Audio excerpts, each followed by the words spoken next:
Dis avec moi les rêves. Dis avec moi les rêves. Dis avec moi les rêves. Et beaucoup de gens aussi qui me connaissent de près ou qui entendent mes enseignements ont pu discerner quelque chose par rapport à moi. Là, je vous partage mon témoignage. J'ai voulu commencer par là avec humilité et le dire devant Dieu. Comme ça, je passe à autre chose. Beaucoup de gens savent que j'enseigne sur les rêves, j'enseigne sur les songes. Mais au fond, ceux qui me connaissent bien savent que dans les voix que j'écoute de la part de Dieu, les songes peuvent être à la 4e, 5e ou des fois 6e position. Des voix auxquelles je donne de la crédibilité quand il faut écouter Dieu. Et c'est depuis que je sers Dieu, disons peut-être depuis plus de 10 ans maintenant, que j'ai remarqué que ça s'est accru par rapport à moi. Et surtout, je n'aime pas écouter les gens qui m'amènent leurs rêves. Je n'aime pas les gens qui m'amènent leurs songes. Et je n'aime pas interpréter les rêves et les songes des gens. Quelle attitude bizarre pour un prophète qui est appelé à aider les gens dans les rêves qu'ils ont de la part de Dieu. À la limite même, je décourage les gens par rapport aux rêves qu'ils m'apportent. Jusqu'à 2 semaines passées, j'ai eu une visitation dans ma chambre. C'était un dimanche après-midi, vers les 18h, 19h. Pendant que j'étais couché, j'ai entendu la voix de Dieu me dire: couche-toi, dors, je te donne rendez-vous dans un rêve. Nous avons à nous dire. Je ne sais pas ce qui s'est passé. Clairement, Dieu m'a parlé, mais en moi, j'ai comme senti, comme si quelque chose en moi repoussait le fait de vouloir dormir et entendre Dieu dans le rêve. Écoutez bien, il me dit de me coucher, de dormir, parce qu'il me donne rendez-vous, on a à se parler dans le rêve. Alors je dis, généralement Dieu te dira, jeune et pris, va en retraite, fais ceci, fais cela, j'ai à te parler, ou va voir tel serviteur de Dieu, j'ai une parole pour toi au travers de sa bouche, mais Dieu me dit de dormir parce qu'il veut me rencontrer dans le rêve.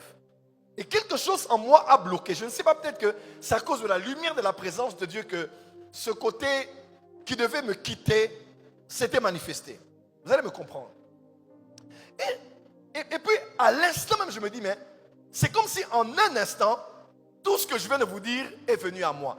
C'est comme si, ce n'est pas une voix que j'entendais. On dirait une conscience qui me disait, pourquoi tu n'aimes pas interpréter les rêves des gens?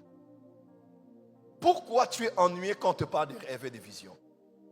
Pourquoi tu es repoussant, des fois méprisant par rapport aux rêves que les autres ont?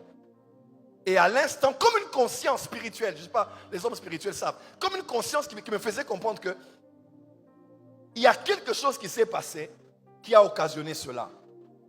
Et mes frères et sœurs, quand Dieu m'a révélé qu'est-ce qui s'était passé, j'ai baissé la tête, j'ai eu honte de moi et j'ai dit à Dieu, Seigneur, pardonne-moi, je n'aurais pas dû garder cette chose toutes ces années au point où ça s'est fixé à mes automatismes et c'est devenu un caractère et une seconde nature. Je vous raconte une petite histoire, ça concerne mon passé. J'ai servi Dieu à la MAP, on avait organisé des réunions à la Fleur de Sel. Puissantes réunions, les gens étaient visités, la clôture même d'un programme de Rouac, on avait organisé, j'ai prêché sur le thème de l'onction à la gloire. J'ai impacté beaucoup de gens, parmi lesquels une sœur qui était là, je me rappelle encore, elle était tombée sous la gloire de Dieu. Et le responsable du protocole à l'époque, quelques jours après, il travaillait avec moi, il était responsable du protocole à la MAP, et il était aussi à l'UPC. Et il me dit, oh, Daddy, il y a une sœur qui veut que tu pries pour elle. Et j'ai dit, à moi, les histoires de sœurs, là, je ne reçois pas. Moi, je suis occupé. Il avait tellement insisté. Je dis, bon, je vais recevoir cette sœur. Et je pars, je reçois la sœur finalement. On parle. Elle m'a avoué toute sa vie qui était une vie pas facile à entendre. Mais j'ai senti l'amour de Dieu pour elle. Et puis, la aiguille, il y a eu un rapprochement avec la sœur. Et j'ai dit au Seigneur, j'ai dit, je l'ai même parlé, j'ai dit, je suis un serviteur de Dieu. Il est important qu'on commence dans la lumière si on doit commencer une relation. Et je voulais vraiment épouser cette femme. Dis à ton voisin, ne te moque pas de ton père. Pasteur Daniel peut savoir l'histoire. À l'époque même, Pasteur Marcelo, c'était même à l'époque où Maman Blanche avait accouché de leur premier fils.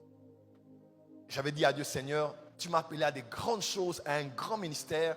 Je ne veux pas être quelqu'un qui est ça et là dans les relations. J'ai trouvé quelqu'un, peu importe sa vie, je crois que je vais épouser cette personne. Et je peux vous dire, je disais, Seigneur, si tu me dis non, je n'avance pas. Si tu me dis oui, je ferai ta volonté. Mes frères et sœurs, les révélations que j'avais eues sur cette relation-là, j'ai dit non, Dieu est fort. Même mes proches que j'ai cités avaient des messages comme quoi c'est la personne que Dieu avait prévue pour moi. J'ai dit waouh. J'ai dit bon, Dieu m'a rassuré. Une fois même, je dormais la nuit. J'ai même vu l'apparition d'un ange. Et je vous dis clairement un ange. Je sais quand Dieu me parle. Et il m'a dit voici, il y a telle chose, mais tu dois prier. J'ai dit gloire au Seigneur. Mes frères et sœurs, je vous épargne de beaucoup de détails. Après quelques temps, à la veille d'un événement qui est au niveau de leur université, je dors et quand je dors, je vois un songe. Un autre rêve, mais qui était contradictoire au rêve que j'avais de confirmation de la relation. Je vois, j'arrive quelque part, elle était avec moi et puis quelqu'un vient, il la prend et puis ils partent. Oh, je dis mais Seigneur, pourquoi je vois ce rêve? Dis à ton voisin, les rêves contradictoires. Toutes les visitations que j'avais de me confirmer, c'était clair, exact. De l'autre côté, je fais un autre songe et pourtant je priais, je travaillais, ma mère était au courant, mes proches étaient au courant. J'ai dit Seigneur, même le pasteur Marcelo, sa femme, tout le monde était au courant de ça. J'ai dit Seigneur, en tout cas, on y va, on va vaincre ce combat. Une fois même, je me rappelle, puisque sa mère résistait, ma mère m'a appelé à Dieu, mais elle m'a dit, la maman de la sœur est ici, il faut que tu viennes. C'est l'occasion en or que tu as de parler à cette femme. On était à la réunion de la MAPRE Kitambo. Dernier peut se rappeler. J'ai pris la voiture, je suis descendu là-bas. J'ai dit, maman, tout travail mène à l'abondance. Être mécanicien, c'est un travail. Être chauffeur, c'est un travail. Être pousse-pousseur, c'est un travail. Moi, je suis pasteur, c'est mon travail. Je l'ai parlé. À la fin, ma mère m'a dit, toi, tu es le fils de Tatou. En tout cas, tu as parlé. Mes frères et sœurs, à l'issue de cette histoire-là, le grand perdant, c'était moi. Et j'avais eu une honte pour tous ceux qui avaient appris que j'étais dans cette relation. À vrai dire, je ne m'étais pas rendu compte, pasteur Danny, mais depuis cette période-là, jusqu'en 2025, il y a 2 semaines, j'ai eu une attitude bloquée par rapport au rêve. Je crois que Dieu me parle, je crois au rêve, mais quelque chose en moi a été bloqué parce que j'en voulais à Dieu de m'avoir dit des choses. Dieu me dit, quand je donnerai ce témoignage, ça parlera à beaucoup de personnes qui sont ici et qui me suivent. Parce que j'en voulais à Dieu, je ne l'avais rien demandé. Je lui ai dit, Seigneur, si tu ne veux pas, tu me dis non, je n'avancerai pas. Et si tu veux, tu me confirmes et je vais avancer. Mais comment tu me confirmes et j'avance et ça ne s'accomplit pas? J'ouvre une parenthèse et je ferme. Est-ce que je vais avancer? Dieu peut révéler son plan pour toi.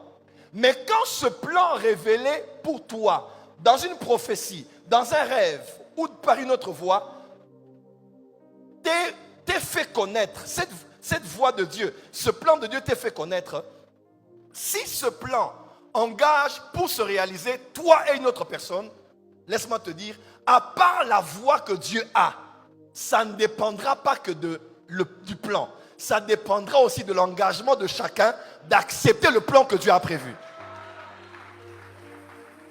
Je ne sais pas si je peux le dire autrement. Si Dieu te révèle par exemple, mon fils, voici ton ami de destinée avec qui tu feras le ministère comme Paul et Silas. C'est le plan de Dieu. Mais si toi tu comprends, tu commences à l'approcher, lui te juge par rapport à ton passé, à ta manière de parler français, à ton éducation de famille et même à ton père spirituel, le plan de Dieu est là. Ta volonté a accepté. Mais puisque lui, il a refusé là, Dieu n'a pas une télécommande pour le forcer à faire cela s'il n'est pas d'accord d'entrer à l'intérieur. Ça me permet de dire quelque chose. Il se peut que Dieu t'a parlé. Dieu ne t'a pas menti. Dieu t'avait réellement parlé. Un ange t'avait vraiment parlé. La vision était vraiment vraie. Mais Dieu ne forcera pas l'autre à t'accompagner si cette personne n'est pas prête à marcher avec toi. Et si ça ne s'accomplit pas tel que tu as vu, ne dis pas Dieu m'a menti ou le rêve était faux ou Satan m'a manipulé. Ce n'était pas Satan. C'est la personne qui avait le libre arbitre de dire oui ou non à entrer dans ton destin et avancer avec toi. Est-ce que quelqu'un a compris ce que j'ai voulu dire? Acclame alors très fort si tu as compris. Imaginez-vous, depuis cette époque-là de la map avec Rouak, jusqu'en 2025, Elsa, c'est la première fois en 2 semaines que Dieu me dise que mon problème était ça. Parce que j'en voulais à Dieu. Au fond de moi, j'aime Dieu. Mais à quelque part, au moment où j'étais fâché. Et même après, là, j'étais très déstabilisé moralement, psychologiquement. Parce que beaucoup de gens avaient pris l'histoire. Il y a eu beaucoup de choses qui se sont passées autour. Je disais, pourquoi si tu ne voulais pas, tu m'as laissé avancer? Si ce n'était pas ta volonté. Donc Dieu nous révèle toujours ses plans. Mais il dit, j'ai mis devant toi la vie et la mort. La malédiction est là, mais il te conseille, choisis la vie. Parce que tu as le choix de choisir autre chose. Donc n'en voulez pas à Dieu pour des rêves qui ne se sont pas réalisés, surtout quand s'engage plus d'une personne qui doivent participer à son accomplissement. Dieu ne t'a pas menti. Mais si la personne ne veut pas avancer avec toi, Dieu a 1000 moyens pour te bénir. Et laisse-moi te dire, si Dieu t'a privé, si on t'a privé du bon, Dieu peut te garder le meilleur. Aïe, aïe, aïe, aïe, aïe, aïe, aïe, aïe. Si on t'a privé du bien, Dieu peut te donner le mieux. Si on t'a privé du bon, Dieu peut te donner le meilleur. Dieu te donnera le meilleur au nom de Jésus. Je dis, Dieu te donnera le meilleur au nom de Jésus. J'ai tenu à... Et je dis, Seigneur, j'ai honte de moi. Je ne réalisais pas que toutes ces années, plus de 10 ans, les gens viennent avec leurs rêves.